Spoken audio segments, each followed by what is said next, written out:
ആ പഞ്ചായത്ത് 2-ാം വാർഡിലെ ഒരു ഏരിയ കേട്ടോ. 2-ാം വാർഡിലെ സ്പോട്ടാണ്. കാലങ്ങളായി പ്ലാസ്റ്റിക് വേസ്റ്റ് കുമിഞ്ഞു കൂടുന്നൊരു സ്പോട്ടും കൂടിയാണ്. അതൊരു കൈവരിത്തോടുമാണ്. ഇതിൽ കുമിഞ്ഞു കൂടുന്ന പ്ലാസ്റ്റിക് മാലിന്യം മറ്റും കഴിഞ്ഞ തവണ വെള്ളപ്പൊക്കത്തിൽ ഒലിച്ചു പോയതാണ്. ശേഷം വീണ്ടും കുമിഞ്ഞു കൂടി. വെള്ളത്തിൻ്റെ സ്വാഭാവിക ഒഴുക്കിനെ ഇല്ലാതാക്കുകയും ചെയ്തു. മറ്റുള്ള ബുദ്ധിമുട്ട് പറയേണ്ട കാര്യമില്ല. ഇവിടെ പഞ്ചായത്ത് തലത്തിലുള്ള കുടുംബശ്രീ, ഹരിത കർമ്മസേനയൊക്കെ സജ്ജവുമാണ്. ഈ ഭാഗത്താണെങ്കിൽ വലിയ വലിയ ബിസിനസ് സ്ഥാപനങ്ങളൊക്കെ ഉള്ളതുകൊണ്ട് തന്നെ ഇന്ത്യക്ക് അകത്തും പുറത്തുമായിട്ട് ഒരുപാട് ജനങ്ങൾ വന്നു പോകുന്ന സ്ഥലം കൂടിയത്.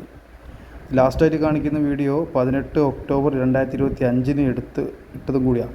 അതായത് ഇതിൽ കാണുന്ന എല്ലാ വീഡിയോയും ഓരോ ദിവസങ്ങളായിട്ട് മാസങ്ങൾ ഗ്യാപ്പിലൊക്കെ ഞാൻ എടുക്കുന്ന ഓരോ വീഡിയോകളാണ്. എന്തായാലും ഈ വീഡിയോ അധികൃതരുടെ അറിവിലെത്തുന്നത് വരെ നമുക്കൊന്ന് ഷെയർ ചെയ്യാം. ഇത് പ്രത്യേകിച്ച് ഇടാനുള്ള കാരണം, ഇന്നിപ്പം നമ്മളെ ആക്രി പെറുക്കുന്ന ഇതര സംസ്ഥാന തൊഴിലാളികളുണ്ടല്ലോ, അവർ കുറേ കുപ്പികളെടുത്ത് പോയിട്ടുണ്ട്. അപ്പോൾ അതുകൂടി കണ്ടപ്പോഴാണ് ഞാൻ വേഗം തന്നെ അപ്ലോഡ് ചെയ്തത്.